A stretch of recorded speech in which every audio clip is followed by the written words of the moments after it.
Good evening. If people are joining, welcome. All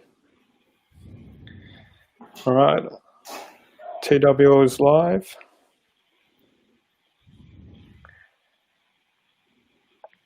Welcome. We'll give a few minutes for people to join.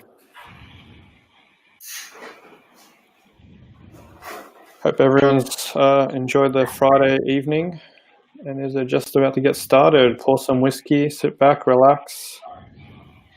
Howdy, Easy. Howdy, Samuel, I think, has just joined.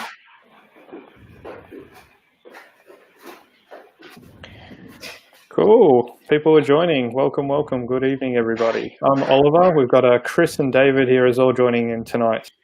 Hello, everyone. Hi, guys.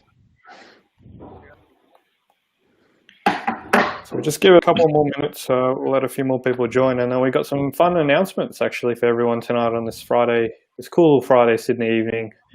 Including what whiskies we'll be drinking at the virtual Aussie Whisky Show. So pour yourself a dram, join in the chat if there's any questions. A pretty casual session tonight, but yeah, looking forward to chatting to you all. So today I received and cracked the Hobart Signature, which is their new sort of core range release, which I'm very excited about. There hasn't been a new core range release in Australian whiskey for a long time, at least not that I'm aware of. So the fact that we've got one that's going to be quite consistent is it's pretty cool. And I love ex-bourbon Tassie whiskey as well. So. All right. Well, I think, plenty of people watching. Let's jump in, guys. Chris, or David, do you want to give a quick intro what we're chatting about tonight? Well, hi, everyone. It's David here from the Whisky Shows. And many of you would have experienced our first two virtual whisky shows, the American style and the single malts. Now we've got two more on the go, the Australian whiskies and independent bottlers. First one coming up is the Australian whiskies, and that's the one that we're really previewing this evening, just introducing the lineup of all the whiskies confirmed and some of the highlights and some of the features.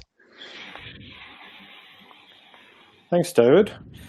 Shall we jump in? Shall we have a look at what the list is? Yes. All right. Let me chuck it up on the screen. Here we go.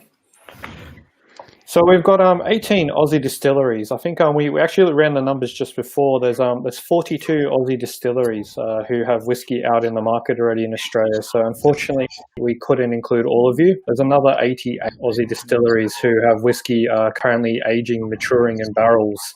And majority of them have some other product like a rum or a gin or something else in market. But from those 42 whiskey distilleries, we've selected 18, a curious range of all kinds of different styles. And I guess I'll let David walk you through what we've kind of got planned out for you here. Thanks, Oliver. As you can see, there's a variety. There's out of the 18, exactly a third of them, 6 are new releases that haven't been in the market at all.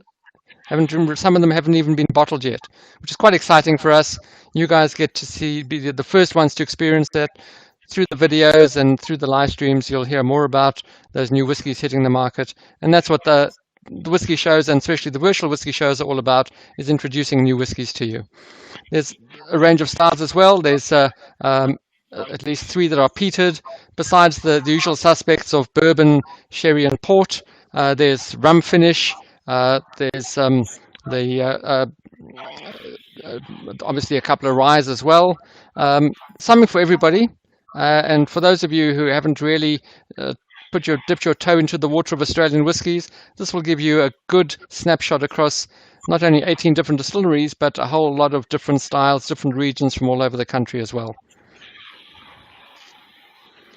Thanks for that one, David. So let us know if there's any questions. Just type it into the chat. We'll try and answer it. But Chris, any particular whiskey from the group there that you're looking forward to? It's a good question. Look, I'm always pretty keen to just drink more of Spring Bay and Hobart as well. Iniquity 19 is really good. I really appreciate that one. So I think it's one of the releases I've liked most recently. What else? You know what, McHenry's. That I haven't actually had a lot of McHenry's, so that'll be really cool. And then look, Overeem port cask is always delicious. Oh, and that I just finished a bottle of the Joaja batch 10, and yeah, it's like that's one of those whiskeys you can almost always have more of. So it'd be good to go back to Fleurieu. I had some of the earlier stuff, but not some of the latest stuff. So it's a damn good list. There's a couple of independent bottlings there as well. The TIB and the new Remnant, which are always exciting. A lot of innovation going into creating those from the stocks that are available in Australia. A lot of cask strength releases for the cask strength junkies to enjoy. I like how if you say Remnant slow, you can kind of guess which distillery it's from.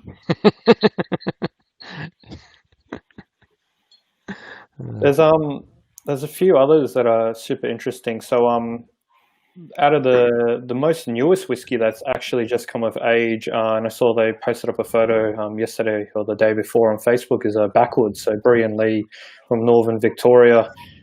This is their very first whiskey ever. So brand new to the whiskey world of Aussie whiskey here, and I think we'll be the very first ever in Australia, especially with Melbourne under lockdown, Victoria under lockdown right now. It's very hard to get out to the distillery. So yeah, if you want to be the very first Aussies to get your hands on the Backwoods, plus the 5 other releases, there's that one there. I think Tim Duckett sent out an email today that TIB Vatted number 3 it should be out as well.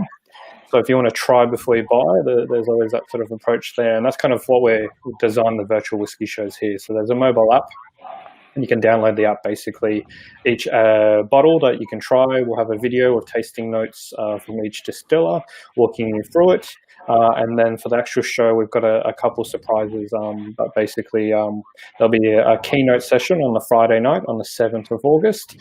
And then we've got some, I guess, masterclasses designed for everyone on Saturday. But more details will be coming very shortly about how that's all framed up. But yeah, that's kind of the bottles, the whiskies themselves. Dave, any highlights there that you're looking forward to, especially? Yeah, you mentioned the TIB, the Vatted Malt 3. I'm just looking at that now because they've just arrived here. Now, it's certainly one of the darkest ones that we're seeing in the lineup of the ones that have been shipped to us. Obviously, the new releases, a lot of them, they're just bottling them at the last minute for us. But it's interesting, the different color variations, even in the bourbon cask. You look at the Joaja, which is a bourbon cask, not as light as some of the Scottish ex-bourbon casks. Just a feeling. Is there a trend that Australian whiskies, even bourbon matured, ex-bourbon cask matured whiskies, are they darker than others? Is it because they're using first fill rather than refill?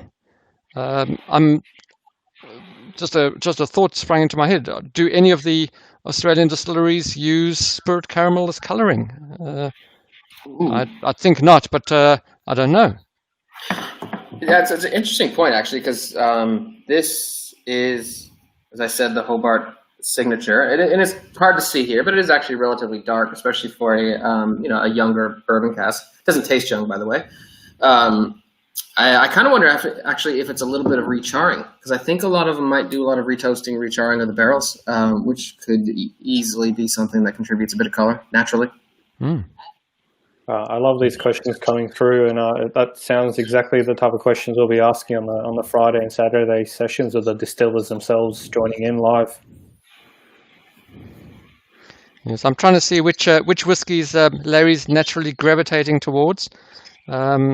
I don't think he appreciated getting brought out of hibernation to feature in the Australian Whisky Show, but thought it only appropriate that we have an Aussie local in the mix. Is he a bearded dragon or something else? Yeah, he's a central bearded dragon, and at the Australian Reptile Awards probably 9 or 10 years ago, he won the best reptile in show overall. Snakes, lizards, the works. How they judge these things, I don't know, but that's what it is. He has a ribbon to prove it. That's great to hear. Some other exciting news, I think most people know this already, but Overeem actually is back in the family as well. So we've secured their port cask to be part of the show as well. So if you've never tried Iniquity, they're one of the very first Aussie whiskies. I think Lark, Sullivan's, Hellier's, and then Iniquity. Overeem in that kind of order, I believe. But yeah, they were acquired by Lark and Australian Whisky Holdings for a time, and now they've been sold back to the family business. Jane and her husband Mark, who also run Salford Distillery. Really good.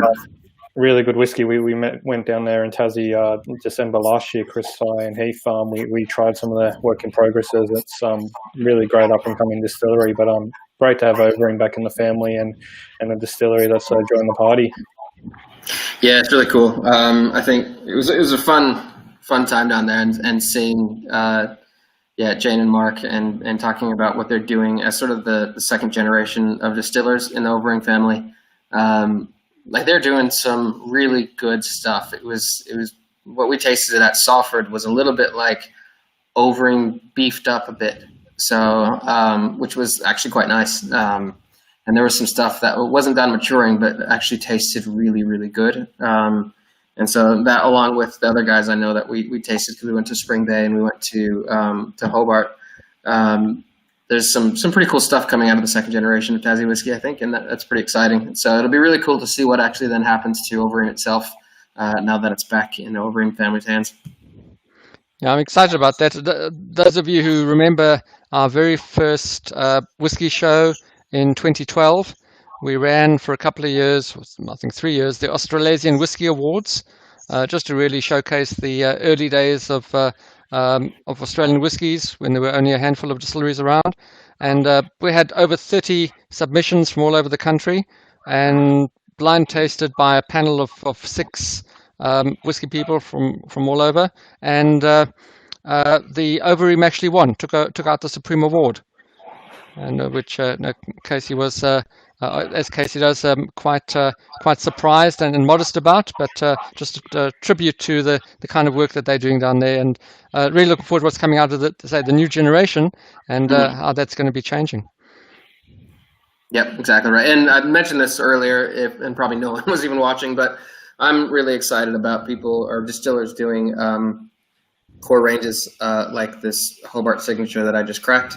It's a really nice whiskey, great for the price, and like the cool thing about it is like we'll always have the special single casks and batch releases, but it's kind of nice knowing that there's a release that we can kind of depend upon, so that when we finish the bottle, we know it's just not completely the end of it, that we can get another one. It may not be exactly the same because they are doing batch releases of this, but at least their goal is actually to blend it to make it a quite a similar experience. So that in and of itself is quite cool. And then obviously we've got lots of other things in terms of new distilleries coming out. So it's interesting. It'll be cool to see what actually comes in the next year or two in terms of all of Australia's new whiskey distilleries. Yeah, looking at the list, they are still skewed towards kind of Tassie heavy. A third of them, and that's not by design; it just happened that way. We're looking at a range and different styles. So 6 out of the 18 are Tasmanian distilleries, and people won't they won't see some of the usual suspects, some really new ones, and new styles and new guys around from all over the island, not just from the middle bits that we used to. Yeah, true. I just love the fact that there's so many great distilleries there. I've visited probably a good half of them as well. I've tried various styles of most of them, but every single time you try something new from these Aussie distilleries, they always bring something new to the table. It's starting to get a little bit busy in terms of trying to keep up with everyone. So actually getting in front of these virtual whiskey kits like this that we put on 18 different styles, a nice 15 ml pour. The previous shows we were doing 10 mils. So that we've taken on the feedback from everyone saying, can you give us a little bit more whiskey? So Dave has taken that on board, and you still get your Glencairn glass, but this time you get an extra 5 mils. So that way you get a little bit more to try to kind of enjoy the different styles and flavors. There's a good mix of casks. We'll go into it at the actual shows, but your sherries, your ports, your bourbon, ex-bourbon casks. You've got peated whiskey as well. You've got some cask strength like David alluded to. So there should be a little bit something for everyone. It's kind of been the design when we're putting down this together, and a range of all of Australia has kind of been our focus. And actually, to that point about the show, there is not very many tickets left for the Aussie show. So if anyone is watching out there who doesn't have a ticket yet, it'd be good to snag it soon, because they won't last very long from this point. What's the price, David? It's $130 including delivery. So that gets you, as Ollie said, the glass 18 whiskies, 15 ml samples, plus all the live stream and the embedded videos. Every whiskey will have a video presenter by the people that are making the whiskies to go through the tasting notes, and it's really simulating that whole show experience. So everything's run through the Whisky List app. So you go to the app, you find the whiskey, you got it in your glass, you watch the video, and then you can, with just one click, you can add that whiskey to the cart if you want to buy it as well. So that the app really has evolved into a whole virtual show experience that differentiates us from just a whiskey tasting. It's a proper show. Oh, that's yeah. We've just made it super easy to participate and rate the whiskies, try, rate, and buy. That's kind of our ethos here at the moment at the Whisky List, and it's been great to be your digital partner at the Whisky Show here, David. So I think there's no other questions that I've been just watching, just general comments. So hello, Daniel, David, and a few others who are kind of watching. I think that's it in terms of the announcement. If there's any other questions, drop us a line, hit us up on Facebook, on Instagram, email, doesn't matter. Like Chris said, there's probably less than 50 tickets remaining, so no doubt it'll sell out in the next few days. But thanks to everyone for watching, and have a wonderful Friday night. By the way, this tastes like bubblegum, or smells like bubblegum in a way. In a good way. It's really nice. It's like banana, cinnamon, and bubblegum, which sounds like an odd combination, but it's actually really good whiskey. There's not a hint of like underaged whiskey in it. It's actually really well crafted, really balanced, really oily, and just quite thick and nice and flavorful, but also easy to drink. Great. All right. Thank you, everyone. Thanks, hello everyone. to Jamie Stevens. Cheers, mate. All right. Have a wonderful night, everyone. Bye. Night, everyone.